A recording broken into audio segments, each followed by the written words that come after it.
Queria convidá-los a abrir na carta aos Colossenses, capítulo 2. Vamos ler do versículo 6 ao versículo 15. Nós estamos na série Transformados, fazendo uma reflexão sobre como as pessoas podem mudar verdadeiramente. Como podemos buscar mudanças que realmente se sustentem, vencendo a prova do tempo e da vida.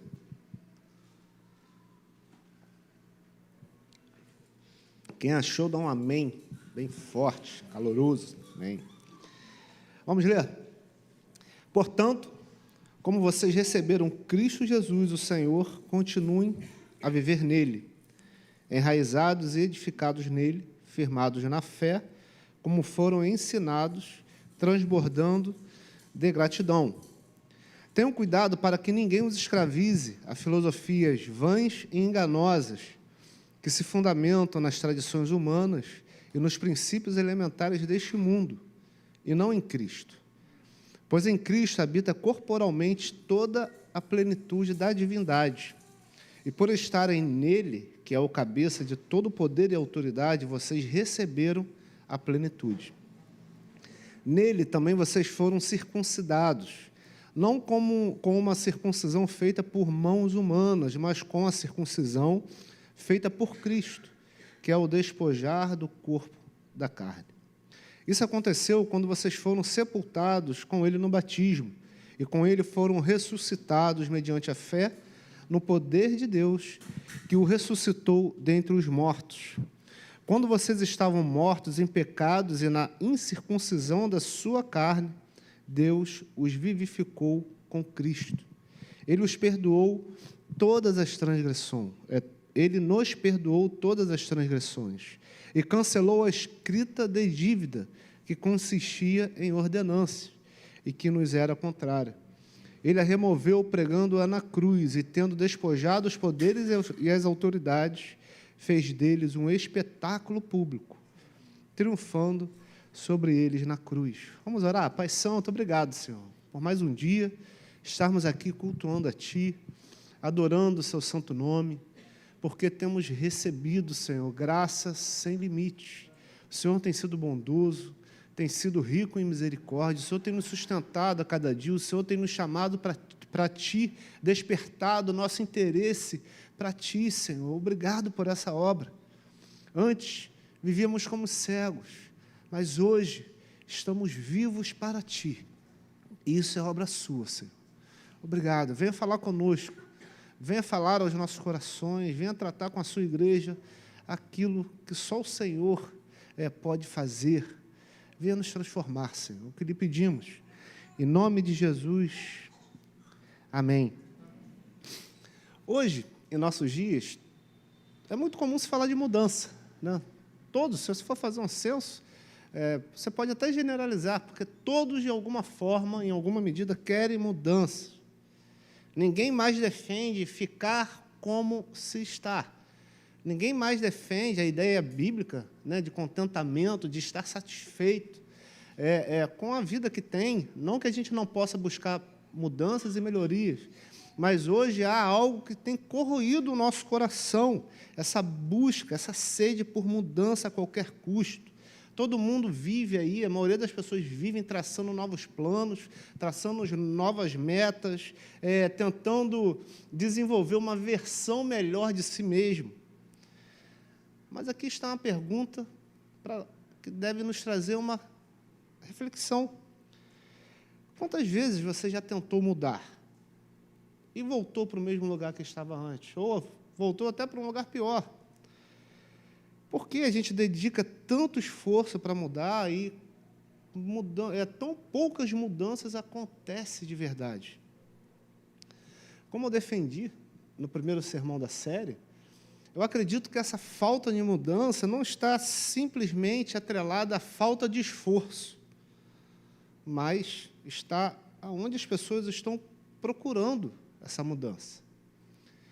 Temos algumas filosofias, algumas visões no mundo que vêm para nos ajudar a mudar, segundo dizem. Por exemplo, tem pessoas que vão tomar muitas decisões importantes baseadas em seu instinto, em suas percepções. Sabe, quando você tem que tomar uma decisão, decidir escolhendo algo, é nessa hora aquela ideia, né, aquela voz interior surge, dizendo, você precisa seguir o seu coração. Você precisa fazer o que te traz felicidade. Você, no fundo, você sabe o que é melhor para você. Então, siga isso. Confie na sua intuição. Olha quantas vezes você já acertou, sendo guiado pelas suas intuições. Você nunca erra. Parece até profundo. Parece até uma demonstração de autoconhecimento, né? Mas pede que você confie numa bússola que também está confusa, também está com medo. Não te dá um recurso fora, te entrega novamente para si mesmo. Outros vão carregar essa ideia de mudança, entendendo que o alívio que precisamos não vem exatamente de dentro, mas vem de fora. Olha, quando eu quitar essa dívida, eu realmente vou ter paz, a minha vida vai se ajeitar. Quando a economia do país, quando o político mudar, quando o meu negócio crescer, quando as coisas acontecerem, realmente eu vou ficar bem. Se eu trocar de emprego, eu vou ficar bem. Se eu trocar de profissão, eu vou ficar bem. Né? Hoje, infelizmente, algo comum dentro da igreja. Se eu trocar de cônjuge, eu vou ficar bem. Parece ideias positivas, sabe? Ideias que têm uma certa lógica, né? Quando a economia do país melhorar, as coisas para mim vão melhorar. Tem um certo grau de sabedoria, mas quando colocamos a nossa paz em algo que não podemos controlar, quando as circunstâncias mudam, a ansiedade certamente irá nos dominar novamente. Uma outra visão comum também no nosso tempo, sem perceber, tem uma pergunta que está sempre nos acompanhando, né? Tem algo nos dias de hoje que está sempre norteando a nossa visão sobre nós mesmos. Pensamos, o que as pessoas estão achando de mim? Será que o que eu publico nas minhas redes sociais, será que os meus resultados estão fazendo as pessoas perceberem quão valioso eu sou? Será que as pessoas estão gostando de mim? Porque se gostarem, aí sim eu vou ficar bem. Mas, enquanto não encontramos essa validação externa, a gente não consegue ficar mais em paz. A gente fica procurando um dia após o outro, uma postagem após a outra, ver se tem curtidas o suficiente, comentários suficientes, se eu estou conseguindo demonstrar o suficiente que eu sou para que outros me validem. É um comportamento completamente comum, completamente humano. Mas terceiriza para uma plateia que certamente muda também de humor constantemente o direito de dizer quem você é. É o grande sofrimento dos adolescentes, né, que ficam tentando se inserir em determinados grupos, estão dispostos a negociar todos os seus valores, todos os valores que a sua família os ensinou, simplesmente para se ver bem para aquele grupo. Quando fazem isso, se sentem, realmente veem que foram usados, foram desvalorizados. E tem também uma forma de vida, tem também uma visão, uma filosofia que ainda é mais sutil. É aquela que vai te conduzir ao seu próprio Jesus. O perigo é que usa o nome certo, fala de Jesus. A pessoa começa a achar, olha, eu só preciso que Jesus me entenda. Eu só preciso saber que Ele me ama, independente de como eu sou e do que eu faço. Jesus, Ele só quer que eu seja feliz. Com certeza, se existe um Deus de amor, se existe um Jesus tão amoroso e poderoso, ele só quer me ver bem. Mas por trás dessa visão, está uma pergunta importante que é incômoda. Quem está definindo o que Jesus deveria ser? Você ou Jesus? O texto de Colossenses que lemos,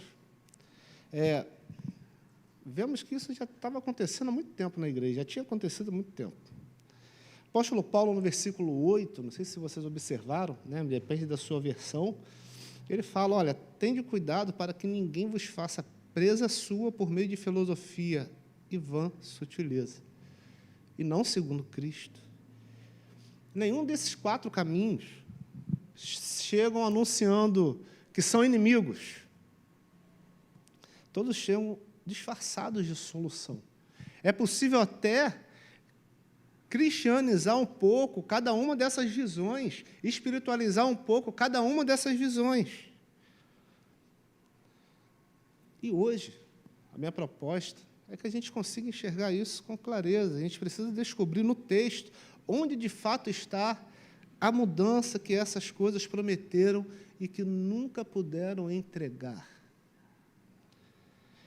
Para entender o que Paulo está respondendo aqui em Colossenses, capítulo 2, principalmente, precisamos entender a pergunta que estava sendo feita naquela igreja. Colossos não foi uma igreja fundada por Paulo, tá? A gente vê logo no capítulo 1 da carta que ela foi fundada por Epáfras, um discípulo dele, provavelmente foi alguém que se converteu a partir da pregação de Paulo, foi para a sua região e começou a evangelizar lá. E ele levou para Paulo, que estava preso, ele foi a Paulo, que estava preso, para contar uma notícia muito preocupante. Não era algo simplesmente superficial, que não oferecia um grande risco, não. Ele foi dizer a Paulo que estava ocorrendo uma mistura de ideias que estavam se espalhando entre os cristãos. Uma mistura de ideias, eu não vou conseguir competir com ela, não é tão linda. Esses lacinhos sacodem o coração do Pai. Né? A preocupação de Epáfras era que aquela igreja, né, aqueles cristãos, estavam absorvendo muitas ideias. De fato, era uma mistura, uma expressão mais teológica seria um sincretismo, sabe? Um pouco mais de regra religiosa antiga, sabe? Um pouco mais de verdade de outras religiões, um pouco de prática e disciplina corporal severa, né, para eu realmente alcançar a paz, ser aceito, um pouco de misticismo em torno de seres espirituais, né? Vamos adorar a anjos, vamos buscar mistérios, coisas que estão ocultas, né? Porque a liberdade e a salvação está naquilo que a gente ainda não descobriu, né? E eles amarravam isso tudo a uma determinada filosofia, que se apresentava ainda como uma sabedoria ainda maior, uma sabedoria superior ao Evangelho, um caminho mais completo para se alcançar a plenitude e para se alcançar a Deus. É possível a gente desenvolver essa ideia e cristianizá-la, né? A gente quer ter sucesso, mas para a glória de Deus. E aqui está um detalhe importante, muda tudo. Ninguém em Colossos estava dizendo assim, aqui que está o perigo, abandonem a Cristo. Sabe, aquela velha ideia, o que importa é falar de Jesus. Não estava tendo essa mensagem, olha, você precisa abandonar a Cristo. O que eles estavam dizendo é o seguinte, olha, Cristo ele é bom, mas sozinho não é suficiente. Vocês precisam de algo a mais. Por isso, acrescentem isto, pratiquem aquilo. Vocês precisam ir mais fundo. Esse discurso de adição, na prática, funcionava como uma subtração. Esse discurso de acrescentar algo, na verdade, cavava um buraco ainda mais fundo. Cada acréscimo tirava um pedaço do lugar que só Jesus poderia ocupar. E contra essa lógica que Paulo está falando. sabe? Não é contra um ataque aberto à fé. Sabe, existe um perigo, nós vivemos na sociedade, né, pós-cristã, uma sociedade que é cristianizada. Todo mundo já ouviu falar de Jesus, aqui no Ocidente, pelo menos. Né? Todo mundo, falar de Jesus não é uma grande novidade. Com isso, as pessoas vão adaptando. Né? Jesus é o seu próprio entendimento, a sua própria filosofia, né? E não fazem, a maioria das vezes, um ataque direto à fé. O apóstolo Paulo está advertindo isso. Olha, o convite é sutil. Estão tentando completar o que já estava completo. Estão tentando acrescentar algo que não tem, não pode ter acréscimo. Olha comigo o verso 6, quando Paulo escreve: portanto, assim como vocês receberam Cristo Jesus, o Senhor, continuem a viver nele. Então, o verbo importante aqui, o verbo viver, né, no grego, ele está no presente contínuo. Ou seja, significa que não é simplesmente, olha, comecem a viver, né, reconstruam uma nova história. Não. O apóstolo Paulo está dizendo assim, olha, vocês precisam continuar vivendo nele, passo depois de passo, dia após outro dia. Continuem. Versículo 7, enraizados e edificados nele, firmados na fé, como foram ensinados, transbordando de gratidão. Aqui, nesse verso 7, temos 3 palavras empilhadas aqui, que descrevem como deve ser esse viver com Cristo, como deve ser esse caminhar.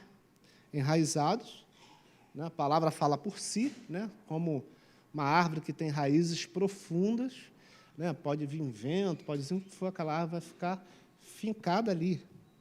Outra palavra é edificado, né, é como se fosse uma casa que estava sendo construída sobre uma fundação que já está firmada, uma fundação que já existe.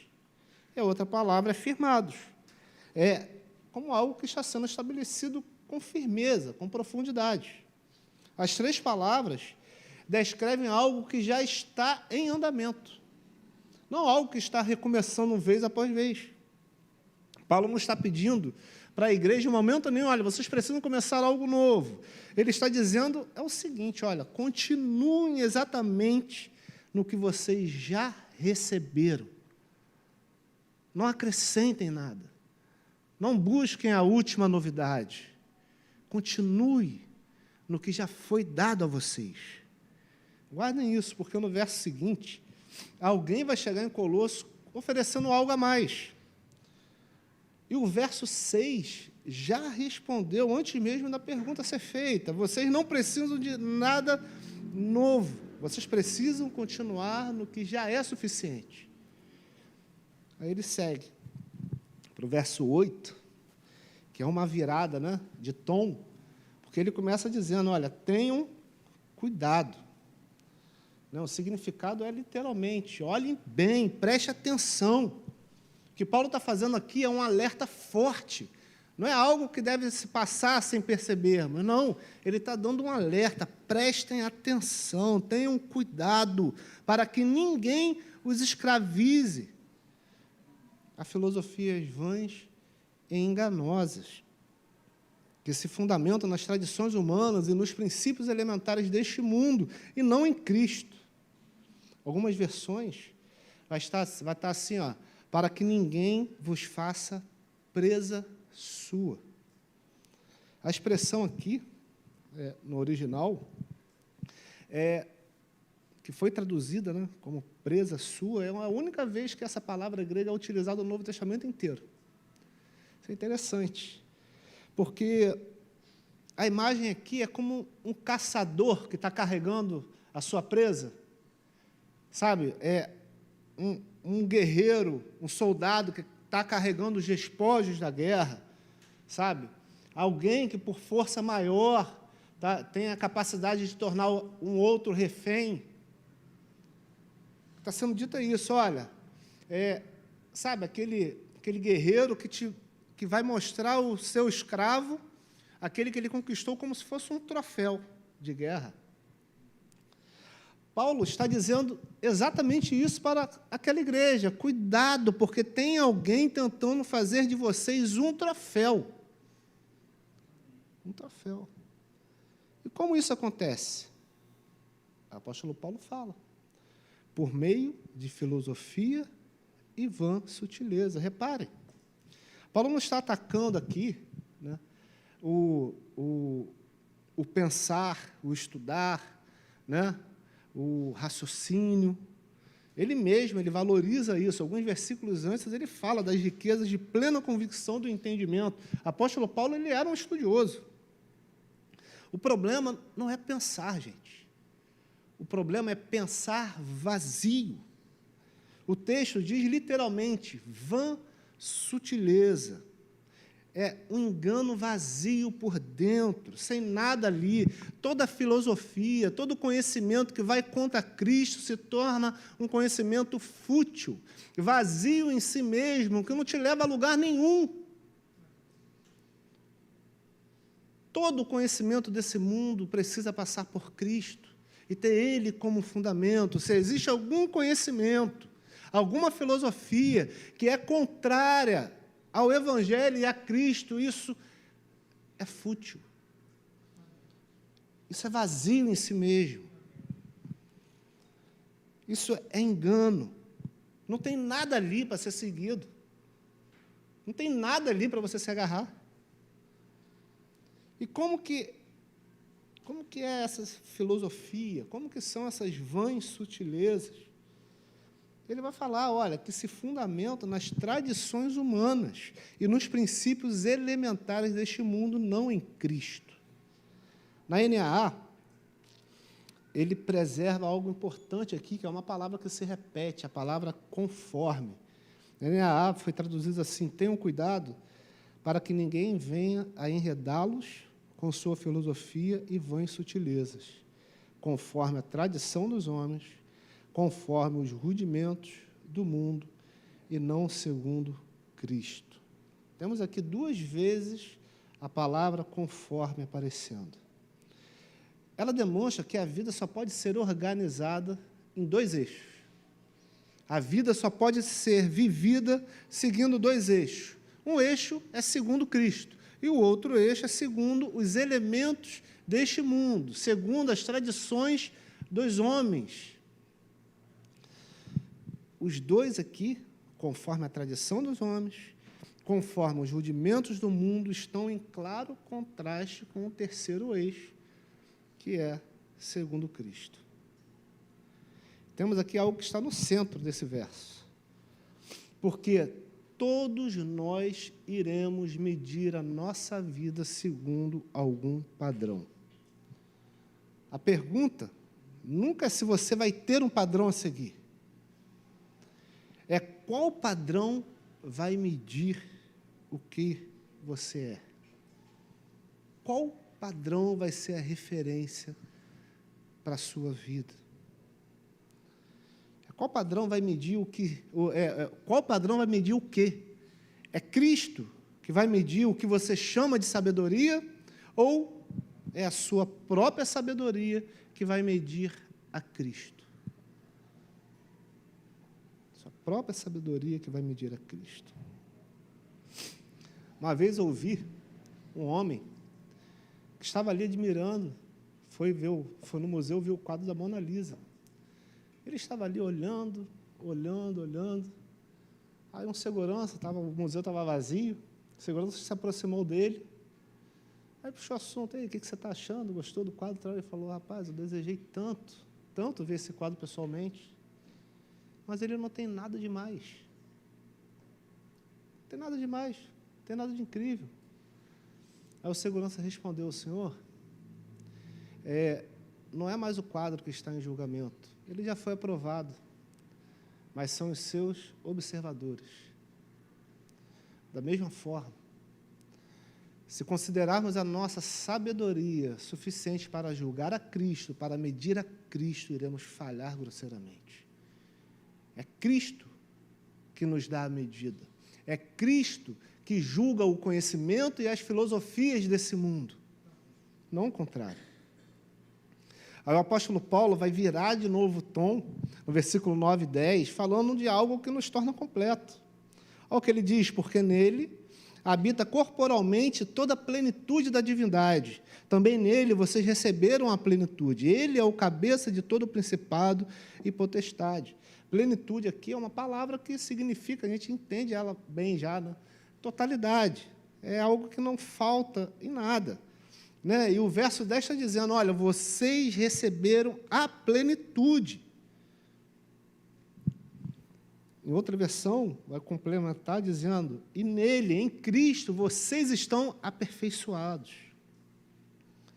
Ou seja, Cristo é a plenitude, e vocês já estão preenchidos nele. Você não vai ficar preenchido. Você não vai alcançar um patamar necessário para se sentir completo. Você, em Cristo, já está. E essa é a resposta direta a que o verso 8 tinha alertado. A filosofia vazia promete completar o que falta. Mas Paulo está dizendo, o que faltava já foi dado. Só que no endereço certo, não dentro de você, mas em Cristo. Mas em Cristo. E Paulo, ele vai detalhar agora como essa plenitude chegou até nós. Vou explicar um pouquinho, antes de ler o versículo 11 e 12, no Antigo Testamento, a circuncisão era um corte no corpo.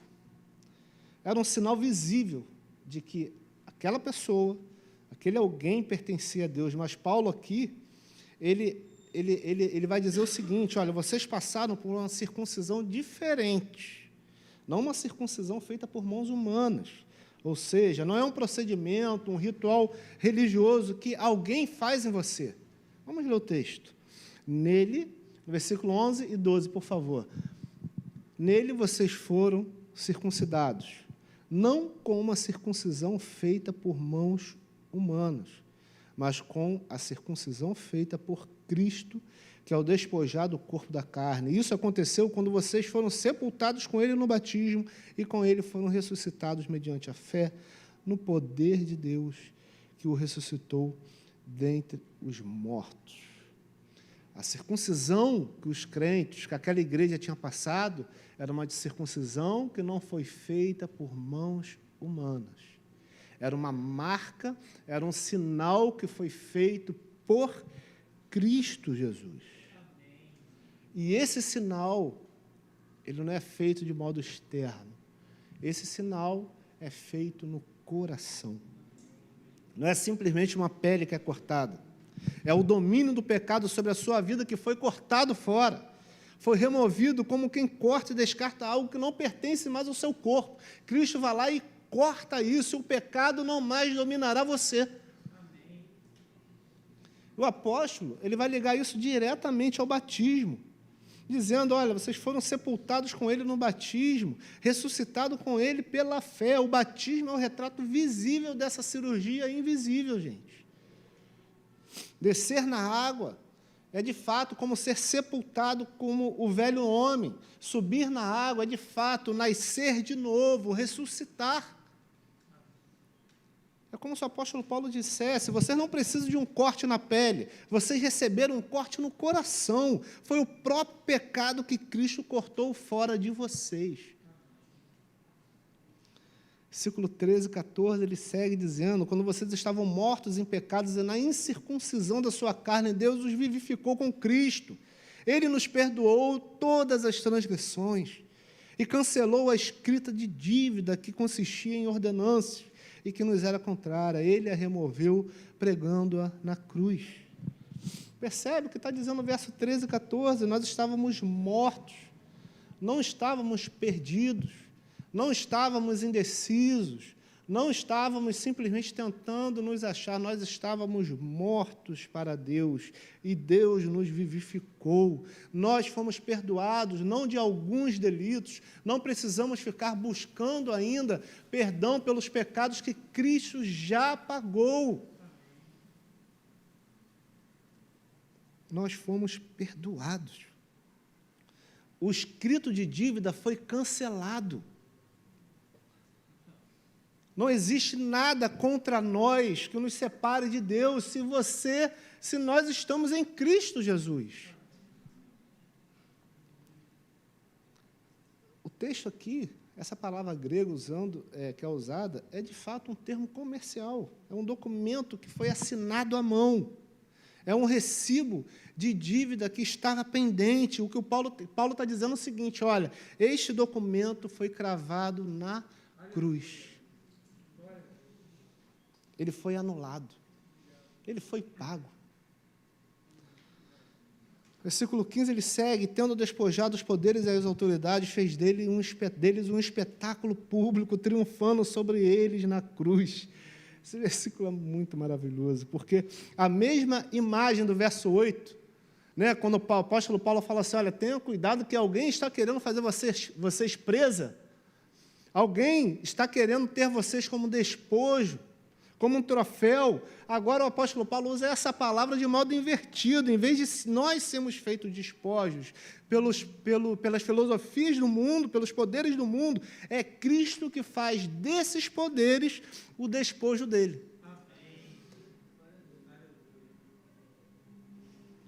O texto ele fecha sozinho esse círculo que ele abre no versículo 8.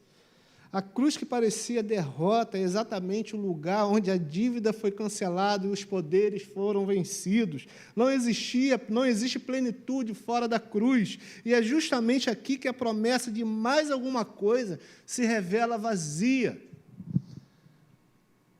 Os poderes desse mundo colocam Cristo na cruz, achando que eles seriam...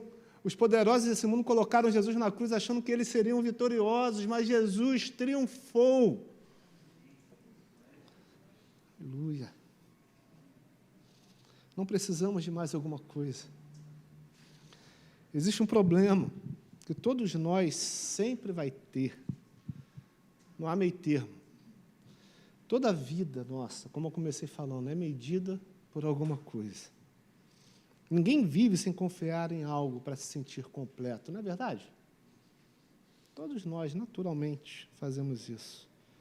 A pergunta nunca é se você confia em algo, mas em que você tem colocado as suas esperanças. O mais perigoso é que essa confiança quase nunca chega como inimiga. Muitas vezes são coisas sutis. Muitas vezes são coisas que chegam como um acréscimo. Sabe, não cancela tudo que está escrito na palavra. Não, o importante é falar de Jesus. Jesus ainda está sendo dito, o nome de Jesus está sendo usado. Mas, a partir disso, vai se acrescentando coisas, como se pudesse ser acrescentado alguma coisa no que Jesus fez. É colocado como uma sabedoria a mais, sabe, como um conhecimento a mais, como só isso que falta para você alcançar. E se você deixar o que o texto está dizendo, se você ouvir essas vozes, assimilar essas vozes no seu coração, antes mesmo de você perceber, você já está vivendo como uma presa, porque você foi caçado.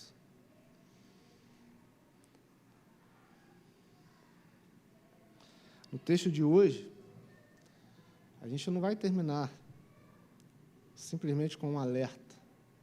No texto de hoje, o apóstolo Paulo terminou com o triunfo da cruz. Porque no mesmo lugar em que Cristo parecia ter sido oferecido como um despojo, pregado, exposto, vencido, foi ali mesmo que ele desarmou os poderes que tentavam nos capturar. A dívida que nos acusava foi cravada na cruz. E o que estava vazio em nós foi preenchido, não como mais uma filosofia, não como mais um conhecimento, mas com a própria plenitude de Deus que habita em Cristo Jesus. Não precisamos de nada além de Cristo, porque nele nós somos completos.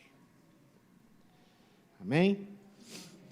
Respondendo agora às filosofias humanas, as vãs sutilezas que eu comecei falando, aquela ideia de que eu devo seguir meus instintos, Eu devo olhar para dentro, eu devo tratar a minha intuição como se fosse a voz de Deus. Quantos tentam viver assim? Os frutos, por mais que sejam visíveis, a pessoa se torna cega. Não é exagero dizermos que isso virou um hábito nacional. Eu fiz algumas pesquisas sobre o assunto, e a Forbes,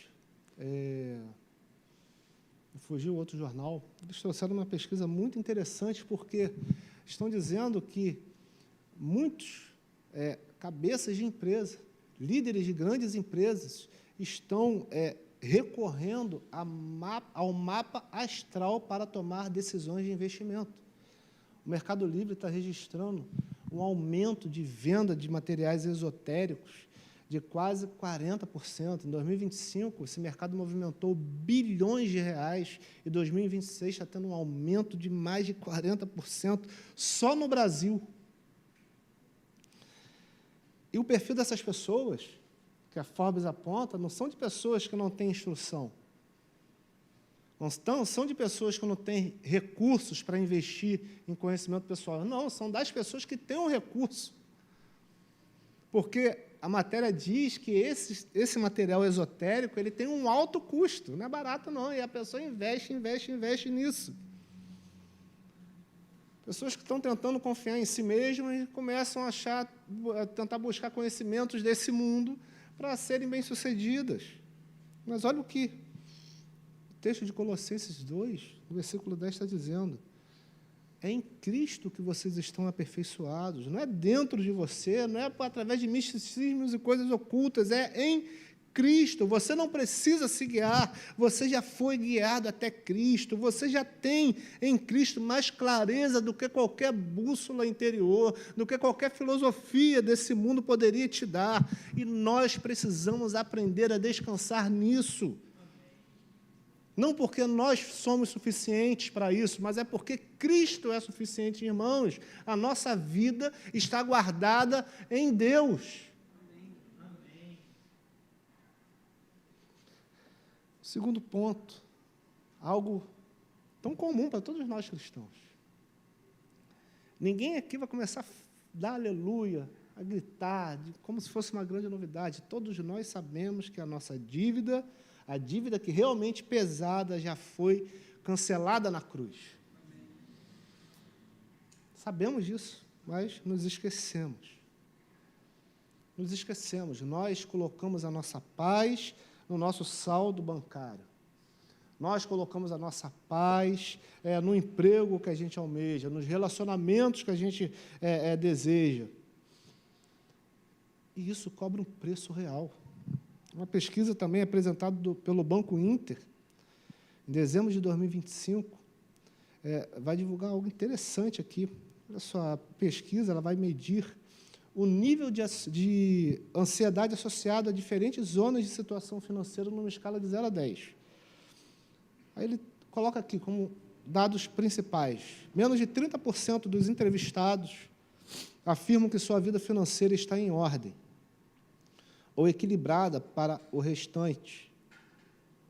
A realidade oscila entre viver no limite, na instabilidade ou no caos absoluto. Ou seja, 70% dos entrevistados estavam com a vida financeira em desordem. Se essa pesquisa tiver abrangência nacional, quer dizer que a cada 10 pessoas aqui hoje, 7 estão num caos financeiro. Essa pesquisa é recente. Todo mundo, a gente, R$100 a gente compra muita coisa, né? R$1.000, assim, você faz compra para 2 meses. Faz um monte de filho, estou desesperado com isso. Não, gente, outro dia eu comprei o maior caixão de banana, falei com alguns, maior caixão de banana. Olhei assim, aquele caixão, você levanta assim, eu falei, vai estragar, está madurinha. Botei em casa, na despensa lá. À noite eu fui buscar uma banana para comer, não tinha mais, gente. No mesmo dia, esses garotos têm que estudar logo, segunda-feira, vou ser o primeiro a chegar na escola. Irmãos, 70% as pessoas estão vivendo num caos financeiro. Aí a pesquisa vai dizer que quem está nessa zona de caos financeiro, o nível de ansiedade chega a 8,6 em uma escala de 10, ou seja, 10 a cada 9 pessoas dessas estão lidando com ansiedade, estão sofrendo com ansiedade. A pesquisa mostra também que quanto maior o desequilíbrio nas contas, mais alto o nível de ansiedade, criando um cenário onde o corpo não descansa. A pessoa fica pressionada pela dívida, fica pressionado pelos compromissos financeiros e o seu psicológico fica em estado de guerra. A mulher fala: oi, amor, cara, o que foi, pô? Um filho fala do negócio, o cara está sempre em alerta, está sempre em guerra, porque ele está sendo consumido por essa situação. O corpo não consegue descansar, a mente não consegue paz. Aí, como solução, achei esse dado muito interessante que a Forbes vai apresentar. Que ela vai dizer assim, olha, 91% dos brasileiros acreditam que precisam saber mais sobre educação financeira. Mas, segundo o Banco Inter, que fez uma outra pesquisa, os modelos atuais de educação financeira não estão resolvendo os problemas de ansiedade e caos financeiro.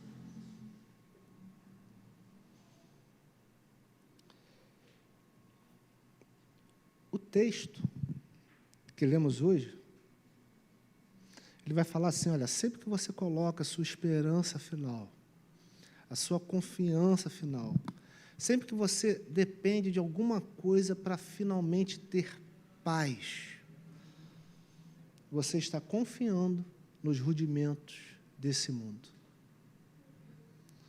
Você está confiando nas verdades que esse mundo tem produzido, que são contra as verdades de Deus.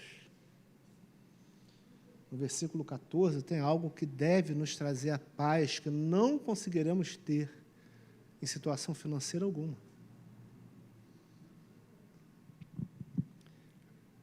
A dívida que pesava sobre nós, a dívida que realmente era impagável. Nós tínhamos uma dívida com Deus. Essa dívida que realmente deveria nos perturbar, ela foi quitada por Cristo Jesus. Essa conta já está paga. E se você quer ter paz, se você quer se ver livre da ansiedade, você precisa descansar nesta verdade.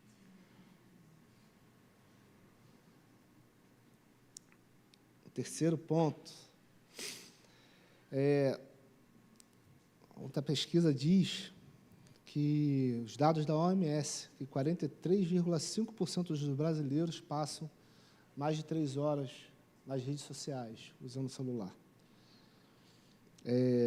Uma pesquisa diz que a maioria desses, a maioria esmagadora, não conseguem fazer uma postagem e ficar mais do que 2 minutos sem verificar se mais alguém curtiu, se mais alguém comentou. Essas pessoas, elas têm um quadro em comum, são completamente ansiosas, não sabem lidar com as suas frustrações. E eu tenho pensado muito sobre isso, porque eu tenho, meu moleque mais velho tem 9 anos, aí tá, pai, me dá um celular aí, um iPhone 17, eu falei, já começou pedindo mal, né? Se fosse Nokia até, quem lembra, né? Nokia, pai, eu quero ficar jogando a minhoquinha, eu falei, filho, então, realmente, aí sim. Mas, a gente tem entregue nossos filhos, né, para os algoritmos. Nós, pais, temos entregue os nossos filhos a algo que nem nós que somos adultos estamos sabendo lidar. Porque as pesquisas comprovam que esse cenário de uso massivo de telefone e redes sociais não está condicionado a adolescentes só e crianças, não. Também atinge a nossa geração. A gente não sabe lidar com isso e a gente espera que os nossos filhos saibam. E a gente tem um percentual agora esmagador de crianças que estão tendo acesso à pornografia. Crianças que estão sendo sexualizadas pelo algoritmo. Irmãos, precisamos acordar. Se entregarmos os nossos filhos a essas propostas do mundo, qual o resultado que a gente acha que vai ter com eles? As pessoas dão celular, dão livre acesso à tela simplesmente para ter mais tempo, porque estão sobrecarregadas com a vida, estão abandonando os seus filhos e as suas crianças. Nós somos chamados para guardar e proteger os nossos filhos, nós somos chamados para instruí-los. Não podemos fazer isso. Não podemos fazer isso. E se você está dentro desse quadro de dependência, de vício de redes sociais, você está terceirizando para uma plateia o direito de dizer quem você é, a importância que você tem. E isso vai ser um caos na tua vida. Isso vai ser um caos. Olha o versículo 15, que diz que Cristo desarmou os poderes que tentavam nos capturar. Fez isso publicamente na cruz. Sabe, esse poder que tenta nos capturar através da aprovação alheia já foi vencido na cruz. Você não precisa de plateias te validando, você não precisa de terceiros te validando, você não precisa de grupos de amigos, grupos da escola, validando você, dizendo se a sua vida tem significado ou valor. Você não precisa disso, porque você já tem o veredito final de quem venceu na cruz. Cristo nos dá uma nova identidade, Cristo nos torna filhos amados de Deus, e confiando em Cristo nós temos tudo que precisamos. Não precisamos de uma outra verdade, precisamos descansar nessa verdade. E um quarto ponto, estou dobrando a meta, né? Falei de 2 aplicações, foram 4. Não precisamos de um Cristo editado. Precisamos do Cristo completo, como Ele é, suficiente, glorioso, majestoso. Não precisamos do meu Jesus. Uma vez uma pessoa falou assim, ela falou algumas coisas sobre Jesus que não eram a verdade, desse Jesus que quer a felicidade e tal. A pessoa estava abandonando a família, porque se envolveu num relacionamento amoroso, e falou que tem certeza que Deus vai abençoá-lo, porque ele estava sendo feliz como ele nunca tinha sido antes. Né? Não precisamos buscar um Jesus sob medida, vai nos frustrar. Buscar um Jesus que nos dá coisas, sabe, que nós, Jesus, vim num culto num domingo, abre essa porta aí para mim, paga meu cartão, né? Paga aí, me ajuda a trocar de carro, fui no culto, fui no PG, fui no estudo e fui no culto. Aí o pneu fura, Jesus, como assim? O Senhor não me ama? Sabe, esse Jesus inventado, esse Jesus editado, não salva a gente. Esse Jesus sob medida, que tem mais a ver com terapeuta, sabe? Quem gosta de fazer terapia, o terapeuta começar a falar alguma coisa que a pessoa não quer, o que ela faz? Troca. Né? Os psicólogos aí que sofrem com isso. Rapidamente troca. Se o psicólogo falar de Jesus, ainda corre risco de ser denunciado, né? Não pode. Ainda dizem que a psicologia é neutra. Jesus não é o nosso terapeuta. Jesus não é o nosso amiguinho adolescente que concorda contigo. Lembra aquela música da Priscila Alcântara? Jesus não quer só ouvir um oi. Não, Jesus é Senhor. Ele está no trono. Ele é o Rei Todo-Poderoso. O Jesus da Bíblia não é um Jesus editável, porque o Jesus da Bíblia, nele habita corporalmente toda a plenitude da divindade. Se você quer conhecer sobre Deus, você precisa olhar para Jesus. Se você quer experimentar sobre Deus, você precisa de Jesus no centro da sua vida. Antes do conforto, antes do bem-estar, Jesus. Jesus real, completo, que nos confronta, que nos leva ao arrependimento, mas que nos salva. Ele é suficiente. E não precisamos de uma outra verdade, precisamos nos agarrar a essa verdade.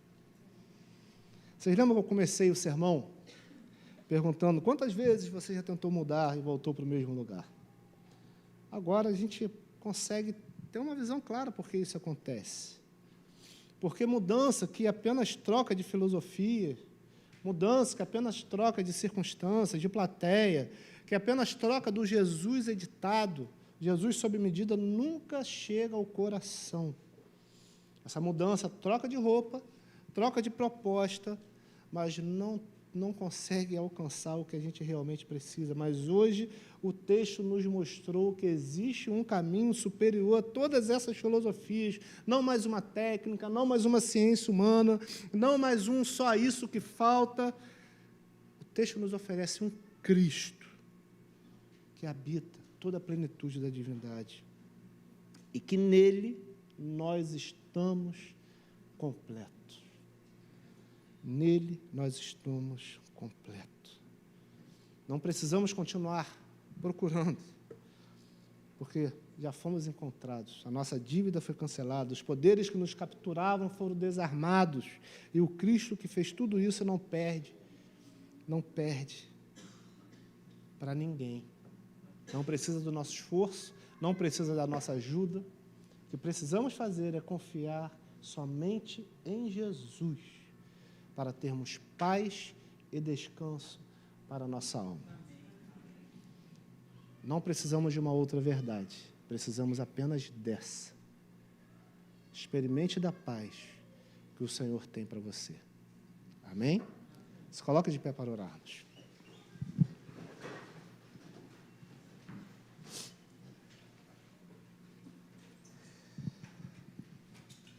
Como de costume, por alguns instantes, vou deixar você fazer a sua oração.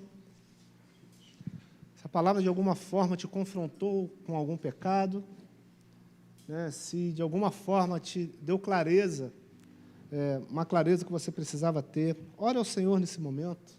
Peça que o Senhor faça o que só Ele pode fazer.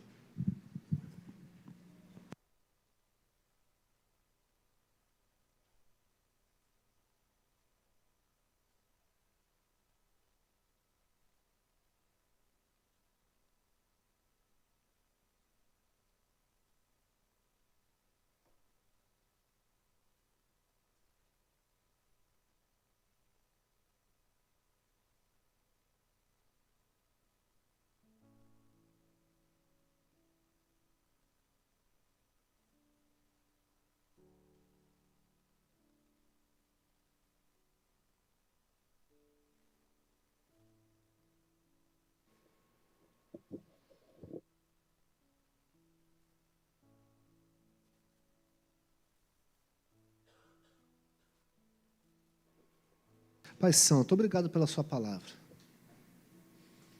que é lâmpada para os nossos pés e luz para o nosso caminho.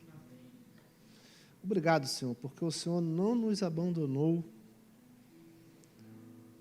o Senhor está conosco. O Senhor enviou o seu Filho Jesus. Obrigado, Senhor, porque a gente não tem que alcançar a salvação, porque a gente vai conseguir cumprir as suas leis. Confessamos, somos pecadores.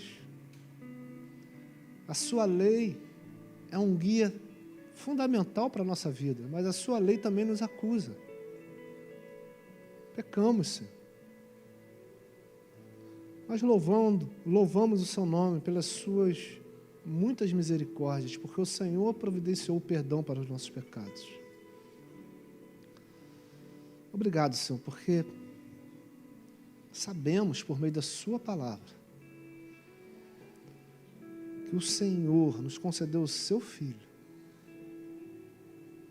para ser o nosso Salvador, aquele que nos salva de nós mesmos, aquele que nos salva desse mundo, aquele que nos salva do maligno, aquele que nos salva do pecado, do domínio do pecado. Jesus é o nosso Salvador e isso é suficiente. Que possamos, nesta noite, que possamos, ao decorrer da nossa vida, experimentar da paz que excede todo entendimento, experimentar da paz de quem confia em Ti, a paz daquele que crê no Seu Filho, Jesus Cristo. Amém, Senhor.